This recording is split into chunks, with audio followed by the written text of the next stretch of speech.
இந்த வீடியோவில் நம்ம என்ன பார்க்க போறோம்னா, மீன ராசிக்காரர்களுக்கு ஆகஸ்ட் 2026 எத்தகைய ஒரு பலாபலன்கள் நிறைந்த ஒரு மாதமாக இருக்க போகுதுங்கிறது சயின்டிஃபிக் வேதிக் அஸ்ட்ராலஜி முறையில் எதையும் மிகைப்படுது பரிகாரங்கள் அது மாதிரி மூடநம்பிக்கைக்குள்ளே போகாமல் உள்ளது உள்ளவாறு ஒரு கிரகம் ராசிக்கு இந்தந்த இடத்துல இருக்கும் பொழுது எது மாதிரி ஒரு தாக்கத்தை இந்திய வேத ஜோதிட அடிப்படையிலான ஒளி தத்துவ பிரகாரம் கர்மா எப்படி செயல்படுகிறது, சாதகமான சம்பவங்கள் சாதகமற்ற சம்பவங்கள் எப்படி நம்மளுடைய வாழ்க்கையில் வருது, எது மாதிரி தாக்கத்தை கொடுக்குது, நம்மளுடைய வாழ்க்கையை எந்த திசையில் திரும்ப போகிறது அப்படிங்கிறத துல்லியமாக மிகைப்படுத்தாமல் சயின்டிஃபிக் வேதிக் அஸ்ட்ராலஜி முறையில் பார்க்க போகிறோம்.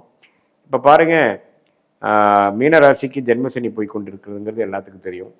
அதில் குரு பார்வை பெற்று விட்டார், அது கொஞ்சம் நல்ல விஷயம். அதே மாதிரி ராகு 12லையும் கேது 6லையும் இருக்கிறார்.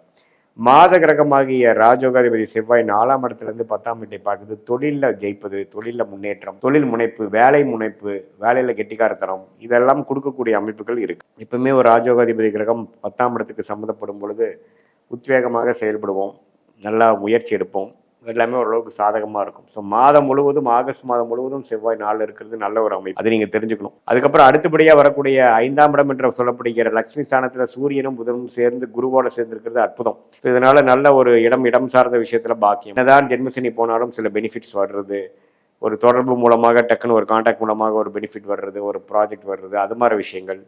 அதே சமயத்தில் நம்ம இடம் சார்ந்த விஷயங்கள், சுப விஷயங்கள், இதெல்லாமே கொஞ்சம் அஸ்தம சனி இது ஜென்மசனியாக இருந்தாலும் அதெல்லாம் கொஞ்சம் பாசிட்டிவாக தான் நடக்குதுங்கிற மாதிரி சில பாசிட்டிவான அமைப்புகள் கண்டிப்பாக உண்டு. லாபங்கள் பெறக்கூடிய அமைப்பு, இது வரைக்கும் நம்ம செய்த ஒர்க்குக்கு ஒரு நல்ல ப்ராஃபிட்டு, நல்ல ஒரு பெனிஃபிட்டு, ப்ரொமோஷனு. என்ன கொஞ்சம் ஜென்மசனியில் வேலையும் ஸ்ட்ரெஸ்ஸும் அதிகமாக இருக்குது, பட் இருந்தாலும் நம்ம சமாளித்து நான் போய்ட்டேன் அப்படிங்கிற மாதிரி ஒரு நல்ல அமைப்பை கொடுக்குது. ஏன்னா எப்பவுமே சனி ராசிக்குள்ளே வரும்பொழுது மைண்டு பார்த்திங்கன்னா ஓவர் ஒர்க் பண்ண வேண்டியதாக இருக்கும், இப்படி ரொம்ப கஷ்டப்பட வேண்டியதாக இருக்கும், ஒரு ஹோப் இல்லாத மாதிரி இருக்கும். ஆனாலும் உங்களுக்கு இந்த மாதிரி சாதகமான அமைப்புகள் ஆகஸ்ட் மாதம் இருக்கிறதுனால ஓரளவுக்கு நம்ம கோப்பப் பண்ணிக்கலாம், ஓரளவுக்கு நம்ம ஸ்ட்ரெஸ்ஸை மேனேஜ் பண்ணிக்கலாங்கிற அளவுக்கு நல்ல பாசிட்டிவான ஒரு சப்போர்ட் நிறைந்த ஒரு தாக்கங்கள் இருக்கதான் செய்கிறது. ஸோ இதுதான் நீங்கள் தெரிஞ்சிக்கக்கூடிய அமைப்புகள். அதே மாதிரி மற்ற கிரகம் பாருங்கள், சுக்கிரன் ராசிக்கு 7ஆம் இடத்துல இருந்து ராசியை பார்க்குறார், ஆனால் சனி செவ்வாயால் பார்க்கப்படுகிறார். ஸோ அதனால்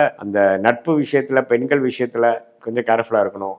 அந்த காதல் அது மாதிரி விஷயத்தில் பார்த்தீங்கன்னா திடீர்னு ஒரு சில பிரச்சனைகள் வரக்கூடிய அமைப்புகள், கள்ளக்காதல் விஷயங்கள், கலப்பு காதல் விஷயங்கள்லாம் கொஞ்சம் நடக்கக்கூடிய அமைப்புகளாக இருக்குது. ஸோ இதெல்லாம் கொஞ்சம் நீங்கள் கொஞ்சம் கவனமாக இருந்து அது உங்கள் வாழ்க்கையை எந்த அளவுக்கு பாதிக்குங்கிறத தெரிந்து கொண்டு நீங்கள் நடக்கணும். ஏன்னா சுக்கிரன் 7ஆம் இடத்துல இருக்கும்போது அது சனி செவ்வாய் பார்வை பெறும் பொழுது கொஞ்சம் ரிஸ்கான விஷயங்கள், இது மாதிரி எதிர்பாலினத்தினோட டீல் பண்ணுறப்போ கொஞ்சம் கேர்ஃபுல்லாக இருங்க.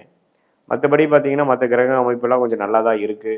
ஜென்மசனி தாக்கத்தில் இருக்கக்கூடிய நீங்கள் ஓரளவுக்கு சமாளிக்கக்கூடிய ஒரு மாதமாக, ஓரளவுக்கு பெரிய பாதிப்பு இல்லாமல் உத்வேகம் குறையாமல் வரக்கூடிய ஒரு மாதமாக இந்த ஆகஸ்ட் மாதம் வருது. மாணவர்கள் பார்த்திங்கன்னா கொஞ்சம் நல்லா ஹார்ட் ஒர்க் பண்ணி படிக்க வேண்டியதாக இருக்கும், லாங் ஹவர்ஸ் படிக்க வேண்டியதாக இருக்கும்.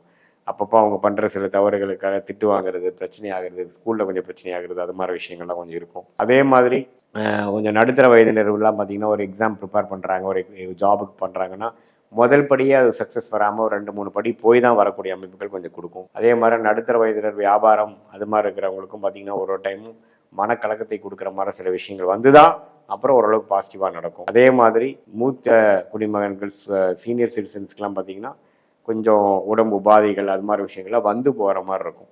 ஸோ பொதுவாக ஓரளவுக்கு குருவின் பார்வை ஜென்மசனிக்கு இருக்கக்கூடிய அமைப்புக்கு வந்தனால சாதகமான சில கிரகங்கள் இருக்கிறதுனால மீனராசிக்காரங்க நம்ம பயப்பட வேண்டிய அவசியம் இல்லை. ஓரளவுக்கு சாதகமான அமைப்பு தான் இருக்குது, நீங்கள் சமாளித்து வந்து விடுவீர்கள் என்றது தான் காட்டுதுங்கிறது நம்ம தெரிஞ்சுக்கிறோம். இது ஒரு பொதுவான பலனை தவிர உங்களுடைய ஜென்ம ஜாதகத்தில் பிறந்த தேதி, பிறந்த நேரம், பிறந்த உரை வைத்து திருக்கணித பஞ்சாங்கத்தில் ஜாதகத்தை போட்டு அதில் நம்ம பார்க்கும் பொழுது சயின்டிஃபிக் வேதிக் அஸ்ட்ராலஜி முறையில் துல்லியமாக பார்க்கலாம்.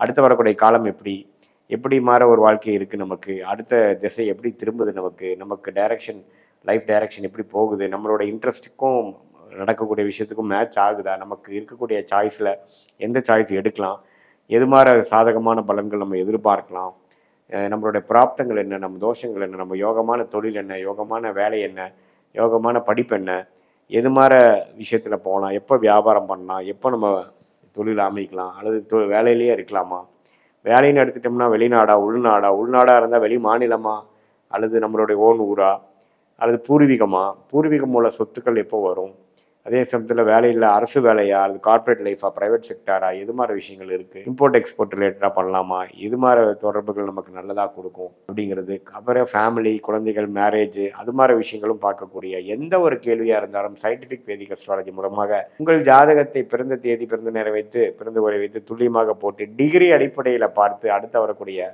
காம்பினேஷன்ஸ் எப்படி, ஒரு கிரகம் எந்த மாதிரி காம்பினேஷன்ஸில் இருக்காங்க, அது எந்த கர்மாவை கொடுக்கும், எது உங்களுக்கு சாதகமாக இருக்குது, எதை நீங்கள் எதிர்பார்க்கலாம், திட்டமிட்டு தேவையில்லாத மன உளைச்சல் இல்லாமல் நீங்க பண்ண வேண்டிய விஷயத்தை சரியாக திட்டமிட்டு அதுக்கு தகுந்த மாதிரி வாழ்க்கையை நீங்க படிப்படியாக நீங்கள் ஒன்னொன்னா நீங்க ப்ரொசீட் பண்ணும் பொழுது கண்டிப்பாக எதிர்நீச்சல் போடாமல் தேவையான தவறுகள் தேவையற்ற விஷயங்கள் செய்யாமல் ஓரளவுக்கு நம்மளுடைய கர்மாக்கு நிகரான, நமக்கு பிராப்தங்களுக்கு நிகரான செயல் திட்டங்களை செய்து அந்த நேரம் வருவதைக்கு பொறுமையாக இருந்து காரியங்கள் ஒன்னொன்னாக சாய்த்து நம்மளுடைய வெற்றி பாதையில் பொறுமையாக நிதானமாக போய் நம்மளால் ஜெயிக்க முடியும்.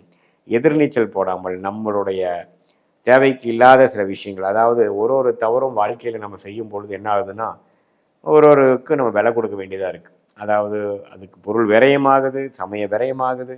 அதுக்கப்புறம் நம்ம திரும்பி நம்மளோட வெற்றி பாதையில் போகிறக்குள்ளே போதும் ஆயிடுது இல்லைங்களா?